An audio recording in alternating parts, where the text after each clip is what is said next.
नमस्कार मित्रांनो, माझ्या मराठी आणि हिंदी यूट्यूब चॅनलवर मी रुपेश कुमार आपले खूप खूप स्वागत करीत आहे। आज जाणून घेऊया की टॅली प्राइम मध्ये ग्रुपिंग सिस्टीम म्हणजे काय, ग्रुपिंग इंट्रोडक्शन म्हणजे काय। मित्रांनो, ग्रुपिंग इंट्रोडक्शनचा अर्थ होतो की तुम्ही कोणत्या लेजरला कोणता ग्रुप इथे लावू शकता, त्या ग्रुपचा मीनिंग काय आहे आणि हे ग्रुप आणि लेजर तुम्हाला कुठे कुठे मिळतील। तर काही तुम्हाला ट्रेडिंग अकाउंटशी रिलेटेड लेजर राहतील, काही प्रॉफिट अँड लॉस आणि काही बॅलन्स शीटशी रिलेटेड तुमचे लेजर राहतील। तर कोणत्या ग्रुपला कोणत्या लेजरला कोणता ग्रुप लावल्यावर तो कोणत्या रिपोर्ट्सला जाऊन बसतो हे देखील आपण आज पाहणार आहे।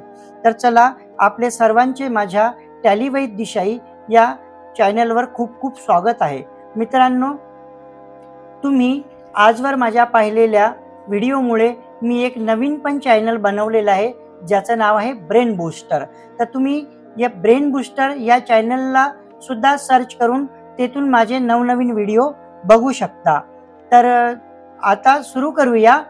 टॅली विषयी जे ग्रुप लागतात त्या ग्रुपची पूर्ण माहिती आपण टॅली प्राइमच्या स्क्रीनकडे वळूया।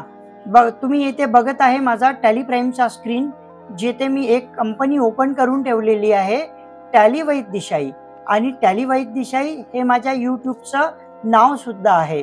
इथे मी गेटवे ऑफ टॅलीच्या स्क्रीनवर आहे। मित्रांनो, आता आपल्याला बघायचं आहे की कोणत्या लेजरला कोणता ग्रुप लागणार, कारण जर एक वेळा ग्रुप चुकला तर समोरचे रिपोर्ट देखील चुकते।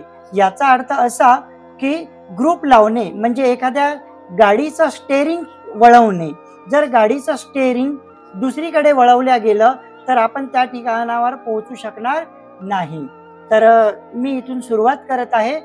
तुम्ही माझा स्क्रीन बघा, इथे फर्स्ट कमांड आहे क्रिएटची। मी क्रिएट या कमांड्सवर आलो आणि इथे मी लेजरवर आलो। तर इथे बघा, इथे मला न्यू लेजर करण्यासाठी ही लेजर क्रिएशनची विंडो आली। इथे मी आता ABCD नावाचे एक लेजर देतो आणि मी इथे ग्रुपिंगवर आलो। आपला उद्देश आहे लिस्ट ऑफ ग्रुप मधून प्रत्येक ग्रुपची माहिती घेणे आणि हा ग्रुप कोणत्या लेजरला कुठे लागतो हे अत्यंत महत्त्वाचा आहे मित्रांनो हा व्हिडिओ। त्यामुळे या व्हिडिओला खूप मन लावून ऐका। तर बघा, पहिला ग्रुप दिलेला आहे बँक अकाउंट। बँक अकाउंटचा ग्रुप कुठे लागतो मित्रांनो, जेव्हा आपण इथे सेव्हिंग अकाउंट ओपन करतो आपलं, ओके, किंवा आपण इथे करंट अकाउंट ओपन करू। इथे मी माउस पॉइंटने तुम्हाला लेजरचं नाव दाखवत आहे। हालाकी लेजरचं नाव आपण इथे बँकेचं नाव देत असतो। जर तुम्ही सेव्हिंग अकाउंट बँकेत ओपन करत आहात, करंट अकाउंट तुम्ही ओपन करत आहात, तर इथे तुम्हाला जो ग्रुप लागेल तो राहील बँक अकाउंटचा ग्रुप। कोणते दोन अकाउंट? एक सेव्हिंग अकाउंटच्या नावाने ओपन करत असाल तुम्ही पर्सनल नावाने, किंवा कंपनीचं नाव करंट अकाउंटने राहील। सपोज करून घ्या की दिशाई कॉम्प्युटर क्लासेस असं नाव आहे, तर ते मात्र करंट अकाउंट मध्ये येईल। आणि रुपेश कुमार जैन असं नाव आहे तर ते सेव्हिंग अकाउंट मध्ये होईल। मात्र त्या दोघांना सुद्धा वेगवेगळ्या ठिकाणी बँक अकाउंट नावाचाच ग्रुप लागेल। म्हणजे बँक अकाउंटचा ग्रुप आपण कुठे लावतो, जेथे आपल्याला सेव्हिंग अकाउंट ओपन करायचं आहे किंवा करंट अकाउंट ओपन करायचं आहे। त्यानंतर मित्रांनो बघा, इथे येत आहे bank OCC account. Bank OCC चा अर्थ होतो मित्रांनो bank overdraft cash credit account. जर आपला करंट अकाउंट आहे आणि बँकेने तुम्हाला कॅश क्रेडिटची सुविधा दिली आहे, तर तुम्ही करंट अकाउंट मध्ये तुमच्या असलेल्या पैशापेक्षा थोडेसे जास्त पैसे उचलू शकता, त्यावर तुम्हाला व्याज लागेल। म्हणजे ओव्हरड्राफ्टचा अर्थ होतो आपले पैसे आहेत त्यापेक्षा जास्त उचल करणे। तर ही फॅसिलिटी तुम्हाला करंट अकाउंटवर मिळू शकते, ज्याला बँक OCC म्हणतात। इथे तुमचं जो तुमच्या गुड्सचा स्टॉक आहे तो तुमच्याकडून दर महिन्याला घेतला जातो आणि त्या बेसवर तुम्हाला एक छोटंसं टर्म लोन टाइप लोन दिल्या जातं, ओके। त्यानंतर मित्रांनो आहे OD अकाउंट। ओडी अकाउंटचा ग्रुप कुठे लागतो, हे सुद्धा एक ओव्हरड्राफ्ट आहे, पण हे स्पेशली यूज केलं जातं मित्रांनो जेव्हा आपण फिक्स्ड डिपॉझिट ओपन करतो बँकेत। तर फिक्स्ड डिपॉझिट ओपन केल्यावर सपोज 50,000ची फिक्स डिपॉझिट ओपन केली आणि आपल्याला नंतर 2, 3, 4 महिन्याने पैशाचं काम पडलं, जर आपल्याला इतरत्र ठिकाणावरून पैसे नाही मिळाले, तर आपण आपली जी FD आहे ती FD थोडी त्याच्यावर काय करतो, लोन उचलतो. 10,000, 20,000, 50,000, 25,000 जेवढं पण आपल्याला 70% पर्यंत लोन मिळत असते FDवर, कुठे कुठे 80% पण मिळते. तर आपली FD आपण काय करतो, त्यावर ओडी म्हणजे ओव्हरड्राफ्ट उचलतो आणि मग जेव्हा आपल्याकडे पैसे येईल तेव्हा आपण व्याजासोबत परतफेड करतो. तर ओडी तुम्हाला लक्षात आलं असेल मित्रांनो. त्यानंतर बघा ब्रांच डिव्हिजन.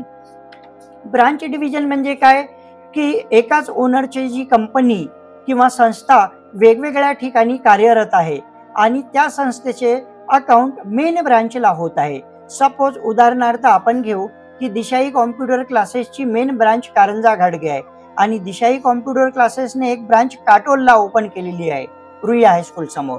त्यानंतर आणखी जर ब्रांचेस असतील, आष्टी आहे, आर्वी आहे, नागपूर आहे, हिंगणघाट आहे, तर त्या सर्वांचे जे अकाउंटिंग आहे ती मेन ब्रांच कारंजा घाटगेला होईल. तर इथला अकाउंटंट काय करेल की बाकी जागेचे जेवढेही अकाउंट आहे दिशाई कॉम्प्युटर क्लासेसचे ते काय होईल, ते इथे ब्रांच डिव्हिजनच्या लेजरला लागेल. त्यानंतर आता एक ग्रुप येत आहे कॅपिटल अकाउंट. तर कॅपिटल अकाउंट म्हणजे काय मित्रांनो, जेव्हा ओनर एखादी कंपनी इथे क्रिएट करते तेव्हा इथे मालकाचं नाव देऊन, या ठिकाणी मालकाचं नाव देऊन इथे कॅपिटल अकाउंट लावल्या जाते याप्रमाणे. त्यानंतर बघा मित्रांनो कॅश इन हँड. कॅशचं अकाउंट ऑलरेडी कंपनी ओपन करताना क्रिएट असते, कारण त्याला डिफॉल्ट लेजर म्हणतात. त्यामुळं तुम्हाला ते अकाउंट ओपन करायची गरज नाही. मात्र कॅश इन हँड असं येईल जेव्हा तुम्ही या ठिकाणी कॅश अकाउंट द्याल. त्यानंतर करंट ॲसेट म्हणजे काय मित्रांनो की बॅलन्स शीटच्या राईट हँड साईडला जेवढे काही तुम्ही हेड बघता ते सर्व करंट ॲसेटच्या थ्रू येतात.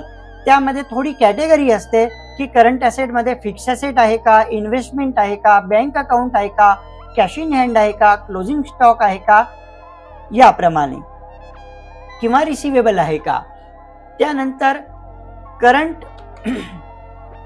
येईल करंट लायबिलिटीज. करंट ॲसेटच्या विरुद्ध करंट लायबिलिटीज. बॅलन्स शीटच्या लेफ्ट हँड साईडला करंट लायबिलिटीज नावामध्ये तुम्हाला करंट लायबिलिटीज मध्ये कॅपिटल दिसेल. त्यानंतर सन्ड्री क्रेडिटर दिसेल, पेएबलचे सर्व लेजर दिसतील आणि ड्युटीज अँड टॅक्सेशनचं लेजर दिसेल. जर तुम्हाला लायबिलिटी आली असेल तर या ठिकाणी ते दिसेल.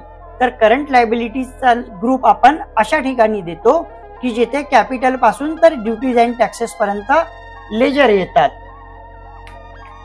त्यानंतर मित्रांनो डिपॉझिट ॲसेट म्हणजे काय. डिपॉझिट ॲसेट कशी असते मित्रांनो, जेव्हा आपण इलेक्ट्रिसिटीचं जेव्हा नवीन कनेक्शन घेतो, टेलिफोनचं नवीन कनेक्शन घेतो, अशा वेळ काही ना काही आपण डिपॉझिट त्या डिपार्टमेंटला देत असतो. तर तेव्हा जे अमाऊंट आपण डिपॉझिट दिलं त्या अमाऊंटला त्या डिपार्टमेंटचं नाव टाकून समोर कॉलम मध्येच डिपॉझिटही लिहू शकता आणि ग्रुप सुद्धा डिपॉझिटचं लागेल. त्यानंतर मित्रांनो डायरेक्ट एक्सपेन्सेस. डायरेक्ट एक्सपेन्सेस कुठे लावतात, ज्या ठिकाणी आपण परचेसचे लेजर ओपन करतो आणि परचेस करते वेळी जेवढे सुद्धा तुम्हाला एक्सपेन्सेस लागतात, ज्यामध्ये वेजेस एक्सपेन्सेस आहे, कॅरेज इनवर्ड आहे, वॉटर एक्सपेन्सेस आहे, पॉवर एक्सपेन्सेस आहे, तर असे लेजर ओपन करते वेळी ट्रेडिंग एक्सपेन्सेस, परचेस एक्सपेन्सेस अशा लेजर्सला आपण डायरेक्ट एक्सपेन्सेसचा ग्रुप लावत असतो. Direct income. सहसा डायरेक्ट इन्कम मध्ये अशी काही एंट्री होत नाही, परंतु मी तुम्हाला फॉर एक्झाम्पल देऊन देतो की कोणी एक जिनिंग फॅक्टरी चालवत आहे आणि त्यांचा जो इन्शुरन्स आहे तो 50 लाख रुपयाचा इन्शुरन्स काढलेला आहे कॉटनवर, आणि सर्वेअर आले, इंजिनियर, त्यांनी पाहिलं की तुमचा कापूस तर 65 लाखाचा जळालेला आहे. जरी तुमचा इन्शुरन्स 50 लाखाचा होता आणि तुमचा क्लेम जर ऍडजस्टमेंट करून 60 लाखाचा पास झाला तर 10 लाख रुपये तर तुमची काही कमाई नाही आहे, परंतु तुम्हाला हे डायरेक्ट इन्कम म्हणून बुक करता येईल मित्रांनो. पण अशी एंट्री रेअरली होते, अनफॉर्च्युनेटली अशा घटना घडत असतात. त्यानंतर मित्रांनो इथे तुम्हाला दिसत आहे ड्युटीज अँड टॅक्सेस. इथे माझा माऊसकडे तुम्ही माऊस पॉइंटरला बघत चला, कारण हे जे ग्रुप आहे ते खूप छोटे आहे मित्रांनो, म्हणजे ज्याची साईज जी आहे ती खूप छोटी आहे, त्याच्यामुळे तुम्हाला ते थोडं झूम करून पाहावं लागेल मोबाईलला. तर ड्युटीज अँड टॅक्सेस म्हणजे काय, तर इथे आपण जेव्हा अकाउंट ओपन करतो तेव्हा एकतर TDSचं अकाउंट होऊ शकतं इथे, किंवा GSTशी संबंधित इनपुट आउटपुट अशा प्रकारचे जेव्हा लेजर आपण ओपन करतो, जी आपली लायबिलिटी असते, किंवा कधी कधी आपल्याला टॅक्स रिसीव्ह होत असतो, तर अशा वेळेस इथे काय करतो आपण, सपोज मी एक अकाउंट लावून दाखवतो, इनपुट SGST. तर अशा वेळेस तुम्हाला काय करावं लागेल मित्रांनो, हे अकाउंट ऑलरेडी माझ्याकडे आहे, मी IGST लावून दाखवतो, इनपुट IGST, आणि इथे ड्युटीज अँड टॅक्सेस. बघा इथे ड्युटीज अँड टॅक्सेसचा तुम्हाला ग्रुप दिसत आहे. तर TDS असो, इनपुट SGST असो, इनपुट CGST असो, किंवा इनपुट IGST असो, किंवा आउटपुटशी संबंधित असणारे लेजर असतो, अशा ठिकाणी आपल्याला ड्युटीज अँड टॅक्सेसचा ग्रुप लावायचा आहे. त्यानंतर बघा मित्रांनो, फिक्स ॲसेट. हे एक्सपेन्सेस डायरेक्ट आणि एक्सपेन्सेस इनडायरेक्ट याऐवजी आपण डायरेक्ट एक्सपेन्सेस पाहून घेतलेला आहे, आणि इनडायरेक्ट एक्सपेन्सेस आपण खाली लगेच बघणारच आहे. त्याआधी बघा फिक्स ॲसेट म्हणजे काय. हा ग्रुप कुठे लागतो मित्रांनो, व्यवसायाच्या सुरुवातीला म्हणा, किंवा मध्येच आपण यूज करण्यासाठी वापरण्यासाठी काही वस्तू खरेदी करत असतो. वापरण्यासाठी जेव्हा वस्तू खरेदी करतो तेव्हा त्याला फिक्स ॲसेटचा ग्रुप लागत असतो. जसा की विकण्यासाठी आणलेल्या मालाला आपण काय करतो, ट्रेडिंगचा ग्रुप लावतो, म्हणजे परचेस किंवा सेल. पण जी वस्तू आपण विकण्यासाठी नाही आणत, वापरण्यासाठी आणतो, त्याला फिक्स ॲसेटचा ग्रुप लागत असतो. त्यानंतर मित्रांनो बघा, इन्कम डायरेक्ट. इन्कम डायरेक्ट हे न बघता आपण इन्कम इनडायरेक्ट बघूया. या ठिकाणी बघा, सॉरी, इन्कम डायरेक्ट आणि इन्कम इनडायरेक्टच्या ऐवजी इनडायरेक्ट एक्सपेन्सेस, आणि इथे बघूया आपण इनडायरेक्ट इन्कम. तर बघा, इनडायरेक्ट एक्सपेन्सेस म्हणजे काय, तुम्हाला माहित आहे प्रॉफिट अँड लॉसचा जो रिपोर्ट आहे त्याच्या लेफ्ट हँड साईडला जेवढे पण एक्सपेन्सेस येतात, कारण ते एक्सपेन्सेस नॉमिनल अकाउंटच्या रूल्समध्ये येतात, ज्याचा रूल आहे debit the all expenses and losses. याचा अर्थ एक्सपेन्सेस आणि लॉस जेव्हा आपण बुक करतो लेजरच्या थ्रू, तेव्हा त्या सर्व लेजर्सना आपण इनडायरेक्ट एक्सपेन्सेसचा ग्रुप लावतो. For example, advertisement, bank charges, courier charges, depreciation, discount paid, electricity वगैरे वगैरे. त्यानंतर इनडायरेक्ट इन्कम. प्रॉफिट अँड लॉसच्या क्रेडिट बाजूला जेव्हा काही इन्कमचे हेड येतात, हे थोडेफारच असतात, 4-5, त्यापेक्षा काही फार जास्त नसतात. त्याचं एक्झाम्पल मी तुम्हाला देतो की rent received, income received, interest received, त्यानंतर डिस्काउंट रिसिव्ड, सॅलरी रिसिव्ड, याप्रमाणे जे रिसिव्डचे अकाउंट आहे त्यांना आपण इनडायरेक्ट इन्कमचा ग्रुप लावतो. त्यानंतर इन्व्हेस्टमेंट मित्रांनो, हा ग्रुप कसा असतो की जेव्हा आपण पोस्टामध्ये किंवा स्टॉक मार्केटमध्ये किंवा म्युच्युअल फंडमध्ये गुंतवणूक करतो, म्हणजे शेअरची गुंतवणूक करतो, म्युच्युअल फंडची गुंतवणूक करतो, किंवा काही डिबेंचर्स असतात ते आपण परचेस करतो, कुठून, आपल्या पोस्टामधून. तर अशा वेळेस त्यांचं इथे लेजरला नाव देऊन इथे मात्र तुम्ही इन्व्हेस्टमेंटचा ग्रुप लावू शकता, हा ग्रुप. तर इन्व्हेस्टमेंट म्हणजे काय मित्रांनो, की ज्या इन्व्हेस्टमेंटवर आपल्याला डिव्हिडंड सुद्धा मिळते. इन्व्हेस्टमेंटला आपण काय म्हणतो मराठीमधून, गुंतवणूक. आणि जर सेव्हिंग असेल तर बचत म्हणतो. सहसा बचतीचे अकाउंट आपण बँकेत ओपन करतो, तर गुंतवणुकीशी म्हणजे इन्व्हेस्टमेंटशी असलेले जे लेजर आहे ते आपण स्टॉक मार्केट, म्युच्युअल फंड किंवा पोस्टाच्या थ्रू ओपन करतो. त्यानंतर मित्रांनो, लोन्स अँड ॲडव्हान्स ॲसेट म्हणजे काय. इथे बघा, माझ्या माऊस पॉइंट नुसार इथे जर आपण एखादा एम्प्लॉई वारंवार जेथे काम करतो तेथून लोन उचलत आहे, तर कंपनी काय करते, तर त्या एम्प्लॉईचं एक वेगळं लेजर ओपन करून ठेवते, आणि त्याला जे ग्रुप लावणार ते लोन्स अँड ॲडव्हान्स हा ग्रुप लावते आणि मग जेव्हा जेव्हा त्याची सॅलरी होते त्या सॅलरीमधून त्याचं डिडक्शन केलं जाते मित्रांनो. म्हणजे ॲट ए टाइम 2 लेजर मिळतील, एक सॅलरी लेजर आणि एक लोन्स ऑन सॅलरी असं लेजर. त्या ठिकाणी आपण लोन्स अँड ॲडव्हान्सचा ग्रुप हा एखाद्या एम्प्लॉईला इथे लावू शकतो. त्यानंतर लोन्स लायबिलिटी हे लोन्स ॲडव्हान्सच्या उलट आहे मित्रांनो. हे शॉर्ट टर्म लोन्स घेतल्या जाते बँकेकडून, संस्थेकडून, क्रेडिट सोसायटीकडून, तेव्हा आपण हे लावू शकतो. याची डिटेल्स मी तुम्हाला बँकेच्या लोनमध्ये समोर देणारच आहे. त्यानंतर बघा मित्रांनो, मिसलेनियस फिक्स्ड ॲसेट म्हणजे काय बघा. मिसलेनियस एक्सपेन्सेस ॲसेट असं दिलेलं आहे बघा. हा खर्च एक प्रिलिमिनरी एक्सपेन्सेस म्हणून मानला जातो, म्हणजे प्रारंभिक खर्च. जर आपण मशिनरी परचेस केली फिक्स ॲसेट 1.5-2 लाखाची आणि त्याच्यावर जर ट्रान्सपोर्टेशन आपल्याला 5,000 पडलं आणि 20,000 रुपये आपल्याला इंजिनियरचे इन्स्टॉलमेंट चार्जेस पडले, तर मित्रांनो 1.5 लाखाची जी मशिनरी आहे ती 1,75,000ची होऊन जाईल. कारण प्रिलिमिनरी एक्सपेन्सेस जे आहे ते इन्क्लूड होत असतात ॲसेटमध्ये, त्याला आपण एक्सपेन्सेस मानत नाही. पण लेजरचं नाव काय आहे, मिसलेनियस एक्सपेन्सेस ऑन ॲसेट. म्हणजेच ॲसेटची जी व्हॅल्यू आहे ती ऑटोमॅटिकली वाढून गेली मित्रांनो. सरळ सरळ खर्चात न जाता हा खर्च ॲसेटमध्ये जात आहे, कारण फर्स्ट टाइम एक्सपेन्सेस आहे जो इंजिनिअरिंगची इन्स्टॉलमेंट फीस असू शकते आणि आपल्या ट्रान्सपोर्टेशनचा एक्सपेन्सेस होत असतो. त्यानंतर बघा मित्रांनो, प्रोव्हिजन हा ग्रुप कुठे लावतात. प्रोव्हिजन हा ग्रुप तुम्हाला बॅलन्स शीटच्या लायबिलिटी साईडला पाहायला मिळेल. त्याला तुम्ही करंट लायबिलिटी लावलं तरीही सुद्धा चालेल. एकच गोष्ट आहे, प्रोव्हिजन म्हणा की करंट लायबिलिटी. आता तुम्ही म्हणाल एकच गोष्ट आहे सर, तर मग फरक काय आहे या दोघांमध्ये. तर बघा, करंट लायबिलिटी नावाचा आपण जर ग्रुप दिला तर तो बॅलन्स शीटला Alt F1 केल्यावर समोरच दिसून येईल की करंट लायबिलिटीज मध्ये हेड काय आहे.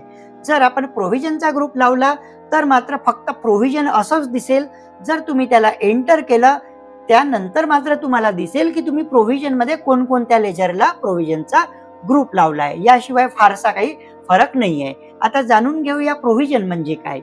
प्रोव्हिजन मित्रांनो 2 प्रकारची असते, एक ऍडजस्टमेंट आणि एक पेएबलची. तर पेएबल मध्ये तुम्हाला माहितच आहे 31 मार्चला जे अकाउंट आउटस्टँडिंग राहतात, म्हणजे ज्यांचा पेमेंट पुढच्या वर्षी करतो, तर अशांना आपण प्रोव्हिजनचा ग्रुप किंवा करंट लायबिलिटीचा लावतो. आणि ऍडजस्टमेंट म्हणजे काय, ऍडजस्टमेंट म्हणजे डेप्रिसिएशन किंवा डिस्काउंट, की जे लेजर टाकल्याने त्या ॲसेटची व्हॅल्यू कमी होऊन जाते डेप्रिसिएशनची एंट्री केल्याने, तर ती आपली काय आहे, तर ती आपली ऍडजस्टमेंट आहे. तर अशा ऍडजस्टमेंट आणि प्रोव्हिजनच्या लेजरला आपण प्रोव्हिजनचा ग्रुप लावतो, ऍडजस्टमेंट आणि पेएबलच्या लेजर्सला. परचेस अकाउंट म्हणजे काय मित्रांनो, जो माल आपण विकण्यासाठी आणतो, ज्याची आपण ट्रेडिंग करतो, त्यांना आपण परचेस अकाउंटचा ग्रुप लागतो. हा ग्रुप आपल्याला परचेस रिटर्न नावाच्या लेजरला सुद्धा आपण लावू शकतो, कारण परचेस मधूनच परचेस रिटर्न होत असते. त्यानंतर मित्रांनो, reverse and surplus, reserve and surplus. Reserve and surplus म्हणजे काय, ही एक गंगाजळी आहे मित्रांनो. जेव्हा एखादा ऑन गोईंग बिझनेस सुरू असतो, तो नेहमीसाठी चालतच असतो, तर दरवर्षी मिळणारा जो नफा आहे तो नफा आपण बिझनेससाठी जेव्हा यूज करतो तेव्हा ते आपलं रिझर्व्ह अँड सरप्लस होऊन गेली, की त्या निमित्ताने आपल्याला बाहेरून कुठेही कर्ज न घेतात आपलाच पैसा आपल्याला आपण काय करू शकतो, रिइन्व्हेस्ट करू शकतो. तसाच अर्थ रिटेन अर्निंगचा सुद्धा आहे. मात्र यामध्ये आपण एक काम करू शकतो, रिटेन अर्निंग म्हणा किंवा रिझर्व्ह सरप्लस म्हणा. जर आपण एखादी कंपनी चालवत असू तर एखाद वेळ आपण तो पैसा आपल्या व्यवसायात न वापरता डिव्हिडंडच्या रूपाने आपण आपल्या शेअर होल्डर मध्ये डिस्ट्रीब्यूट पण करू शकतो. त्यामुळं काय होईल की आपल्या शेअर होल्डर्सना आपल्या कंपनीविषयी कॉन्फिडन्स वाढेल आणि ते सुद्धा नवनवीन शेअरधारक म्हणजेच शेअर होल्डर आपल्या कंपनीसाठी घेऊन येईल. तर हा एक लॉस नसून प्रॉफिट सुद्धा आहे की आपण आपलं जे डिव्हिडंड आहे त्याला डिस्ट्रीब्यूट करणं. त्यानंतर सेल अकाउंट म्हणजे काय मित्रांनो, जेव्हा आपण व्यवसाय चालू असताना माल विकण्यासाठी जेव्हा विकतो, जेव्हा आपण मालाची सेल करतो तर गुड सेल्स नावाच्या लेजरला किंवा आयटम वाईज सेल नावाच्या लेजरला आपण सेल्स अकाउंट हा ग्रुप लावू शकतो. आता सेक्युर्ड लोन म्हणजे काय मित्रांनो, की जेव्हा आपण बँकेकडून लोन घेतो तेव्हा त्या लोनला काहीतरी सिक्युरिटी आपण देत असतो, काहीतरी मॉर्टगेज देत असतो, जसं गोल्ड देत असतो, शेती देत असतो, दुकान, मकान, गोडाऊन. अशा प्रकारे जेव्हा आपण बँकेकडे गहाण ठेवतो तेव्हा त्या बँकेचं लेजर या ठिकाणी ओपन करून इथे आपल्याला सेक्युर्ड लोन नावाचा ग्रुप इथे लावता येईल. सेक्युर्ड लोन म्हणजे आपल्याला हा ग्रुप आणि असं लोन उचलल्यावर आपण बँकेचे पैसे बुडवू शकणार नाही, कारण आपण त्या बदल्यात काय दिलेलं आहे, सिक्युरिटी दिलेली आहे. स्टॉक इन हँड म्हणजे काय मित्रांनो, ओपनिंग स्टॉक आणि क्लोजिंग स्टॉक जी स्थिती आहे त्याला स्टॉक इन हँड लागत असते. अशा प्रकारचे लेजर आपल्याला ओपन करायची आवश्यकता पडत नाही. त्यानंतर सन्ड्री क्रेडिटर म्हणजे काय मित्रांनो, ज्या व्यक्तीकडून आपण उधारीवर माल खरेदी करतो किंवा ज्या व्यक्तीला आपल्याला उधारीचे पैसे देणे बाकी आहे ती व्यक्ती म्हणजे आपल्यासाठी सन्ड्री क्रेडिटर. म्हणजे तो ट्रेडर्स असो की प्रोफेशनल पर्सन असो, ज्या व्यक्तीकडून आपण सेवा सुद्धा घेतो आणि पैसे देणं बाकी आहे अशी व्यक्ती आपल्यासाठी सन्ड्री क्रेडिटर. त्यानंतर सन्ड्री डेटर्स म्हणजे काय, ज्या व्यक्तीला आपण उधारीवर माल विकतो किंवा ज्या व्यक्तीकडून आपल्याला उधारीचे पैसे येणे बाकी आहे अशी व्यक्ती म्हणजे आपल्यासाठी सन्ड्री डेटर्स. त्यानंतर सस्पेन्स अकाउंट म्हणजे काय मित्रांनो, जर आपल्याला या ठिकाणी एखादा लेजर ओपन केला आहे, लेजर ओपन केल्यावर आपल्याला सध्या स्थितीत माहीत नाही, बिल आलेलं नाही आहे किंवा कुठल्याही प्रकारची माहिती आली नाही, पण ते बिल घेऊन आपल्या स्टॉकला आपल्याला काय करायचं आहे, तो स्टॉक इन्क्लूड करायचा आहे, तर आपण सद्यस्थितीत त्याला सस्पेन्स अकाउंट नावाचा लेजर लावू शकतो. हे लेजर सस्पेन्स अकाउंट नावाचा ग्रुप तुम्ही 365 दिवसांमधून 364 दिवस पर्यंत ठेवू शकता मित्रांनो, नो प्रॉब्लेम. बट तुम्ही 365व्या दिवशी म्हणजे 31 मार्चच्या दिवशी तुम्हाला त्याला सस्पेन्सचा ग्रुप काढून प्रॉपर ग्रुप लावणं आवश्यक राहील मित्रांनो. नाहीतर ऑडिटमध्ये तिथे तुम्हाला प्रॉब्लेम होईल की सस्पेन्स अकाउंट न राहता याला प्रॉपर ग्रुप कोणता लावायचा आहे.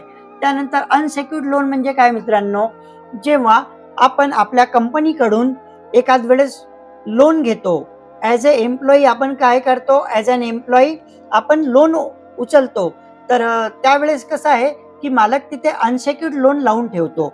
म्हणजे अनसेक्युर्ड लोन आपण कधी कधी कुठून घेतो, रिलेटिव्ह कडून, मित्रांकडून किंवा आपल्या कंपनीकडून.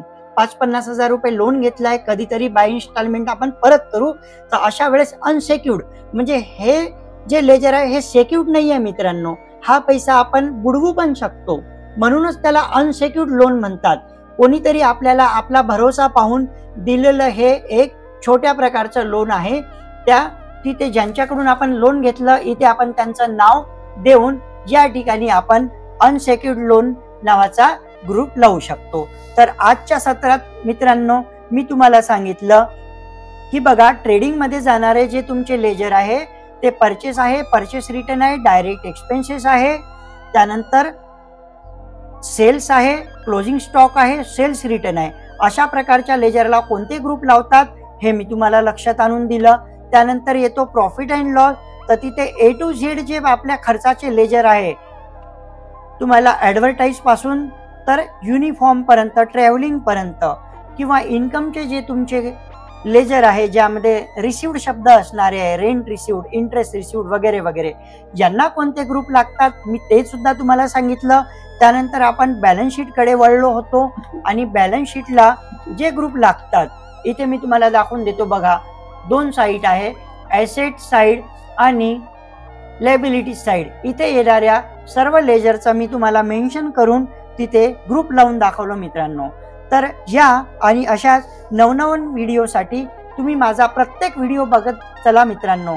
यामध्ये तुम्हाला स्किल मॅनेजमेंटच्या थ्रू मी नेहमीच नवनवीन माहिती घेऊन आपल्या टॅली वैद दिशाई या चॅनलवर येत असतो. आणि माझ्यासाठी आनंदाची बातमी मित्रांनो, मी ब्रेन बूस्टर नावाचं एक नवीन चॅनल ओपन केलं.